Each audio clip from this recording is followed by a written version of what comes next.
दोस्तों, क्या आप डिजिटल सर्विसेज के बारे में जानते हैं? जब को आपको पता है कि डिजिटल इंडिया हो चुका है, तो अब डिजिटल सर्विसेज की तरफ आपको मूव करना पड़ेगा।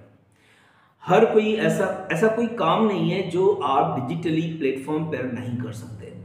ऑफलाइन का तो ये समझ लीजिए कि ज़माना जा चुका है। अब आपको हर एक काम ऑनलाइन ही करना पड़ेगा। ऐसे में अगर हमको कोई काम ऑनलाइन करना होता है तो हम जाते हैं सीधे कैफ़े पर या जन सेवा केंद्र पर। और जन सेवा केंद्र पर जब हम कोई भी काम, कोई भी फॉर्म अगर फिल भी कराते हैं तो 100, 150, 200 रुपये हमसे बहुत आसानी से वो ले लेते हैं। क्या ये काम आप नहीं कर सकते? अगर आप स्टूडेंट हैं और आपको थोड़ी बहुत भी कंप्यूटर की नॉलेज है तो डेफिनेटली आप भी जनसेवा का केंद्र के जो लोग काम कर रहे होते हैं वो काम आप भी कर सकते हैं। जिस तरीके से कैफ़े वाला काम कर रहा है आप भी वही कर सकते हैं। बहुत मिनिमम इन्वेस्टमेंट में। कितना इन्वेस्टमेंट रिक्वायर होगा, कौन कौन सी चीज़ें ज़रूरी होंगी, क्या क्या सर्विसेज आप दे सकते हैं अगर आप अपना डिजिटल सर्विस केंद्र अगर स्टार्ट करते हैं तो।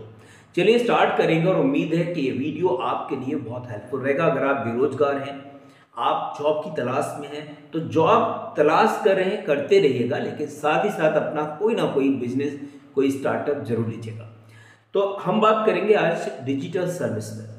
डिजिटल सर्विस यानी कि डिजिटल केंद्र भी आप नाम इसका दे सकते हैं, और इसमें क्या क्या चीज़ें आपको करनी होती है। जनरली जो सर्विसेज आप दे रहे हैं उन सर्विसेज में आपको पता है डॉक्यूमेंट तैयार करना। बहुत सारे डॉक्यूमेंट होते हैं, चाहे उसमें इनकम सर्टिफिकेट हो, कास्ट सर्टिफिकेट हो सकता है, डोमिसाइल है, या फिर आपके आधार है, पैन है ना, या किसी भी तरीके के जो डॉक्यूमेंट रेडी होते हैं किसी भी सिटीजन के, वो आप तैयार करा सकते हैं। दूसरा, ऑनलाइन फॉर्म फिल कराना। जैसे आपको देखा है कि कॉम्पिटिटिव एग्जाम के लिए जो ऑनलाइन फॉर्म फिल होते हैं वो आप करा सकते हैं। एक फॉर्म फिल कराने के 100 से 150 रुपीज़ आप आराम से ले सकते हैं।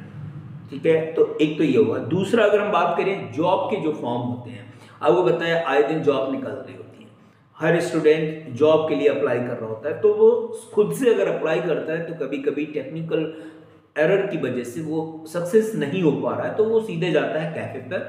और कैफ़े वाले इस काम को बहुत आसानी से कर लेते हैं, क्योंकि उनको पता है कि हम ऑलरेडी इस काम को कर रहे हैं, तो कहीं जहाँ पर भी टेक्निकल प्रॉब्लम होती है उसको रिजॉल्व कर लेते हैं। तो आपको ये काम भी करना है। दूसरा, अगर हम बात करें, इसके अलावा आपको फूड स्टेट है, प्रिंटिंग का काम है, प्रिंट जो भी पेपर है उसको प्रिंट निकालना है, ये भी आप काम कर सकते हैं। साथ ही साथ आप जैसे पैसे जमा करना किसी के अकाउंट में या उसके अकाउंट से पैसे निकालने का काम, ये भी आप कर सकते हैं। साथ ही साथ आप बिल जमा कराने का काम लोगों का कर सकते हैं, इस पर भी एक पर्टिकुलर अमाउंट आपको मिलता है। और साथ ही साथ आप अगर बात करें तो टिकट जो भी निकालने हैं, टिकट आपका रेलवे का हो सकता है, टिकट आपका बस का हो सकता है, एयर का हो सकता है, तो इस तरीके की सर्विसेज आप दे सकते हैं। और इसके अलावा भी बहुत सारी सर्विसेज हैं जो ऑनलाइन आप दे सकते हैं। इसके साथ ही साथ लोगों को आप अवेयर कर सकते हैं, जो भी पर्टिकुलर स्कीम गवर्नमेंट की तरफ से आई है उन स्कीम को लोगों को बता के उनका भी फायदा करा सकते हैं और खुद का भी आप फायदा आप वहाँ पर करा सकते हैं। तो ये काम रहा। अब बात ये आती है कि अगर आप स्टार्ट करना चाहें तो आपके लिए क्या चीज़ें ज़रूरी हैं। ये बहुत इंपॉर्टेंट है, क्योंकि जनरली बात ये आती है कि हमको लगता है कि नहीं, मैं ये नहीं कर सकता, या मैं ये वाला काम नहीं कर सकता, इसके लिए मैं एलिजिबल हूँ या नहीं हूँ। ये सारी चीज़ें आपको पता होना चाहिए। याद रखिएगा, बहुत मुश्किल कुछ भी नहीं है, एवरीथिंग इज ओके। अगर आप स्टार्ट करेंगे तो 1 दिन 2 दिन आपको लगेंगे सीखने में, आप काम कर जाएंगे। इसमें जो ज़रूरी चीज़ें हैं वो क्या है? नंबर 1, अगर हम बात करें, एक लैपटॉप या फिर एक डेस्कटॉप ज़रूरी है। लैपटॉप अगर आप नया लेंगे तो 30-35 हज़ार रुपये का मिलेगा। मैं अभी आपको सजेस्ट करूंगा कि इतना बड़ा इन्वेस्ट करने की आपको ज़रूरत नहीं है। सेकंड हैंड अगर आप डेस्कटॉप भी लेंगे ना, 7 से 8 हज़ार रुपये में आपको एक डेस्कटॉप मिल जाएगा। तो एक तो आपको ये काम करना है। दूसरा, अगर हम बात करें, डेस्कटॉप आपने ले लिया, अब चाहिए आपको इंटरनेट कनेक्शन। तो इंटरनेट कनेक्शन बिकॉज बहुत ही ज़रूरी है। अगर आप मोबाइल से कनेक्ट करके करेंगे तो हो सकता है कि आपकी स्पीड ना आए और आप कहीं ना कहीं उस फॉर्म को फिल करते समय टेक्निकल प्रॉब्लम को फेस करें, तो इसको आपको बचना है। तो आपने क्या करना है, एक तो इंटरनेट कनेक्शन प्रॉपर लेना है, लैपटॉप आपके पास हो चुका है या डेस्कटॉप, उसके बाद आपको काम करना है प्रिंटर पर।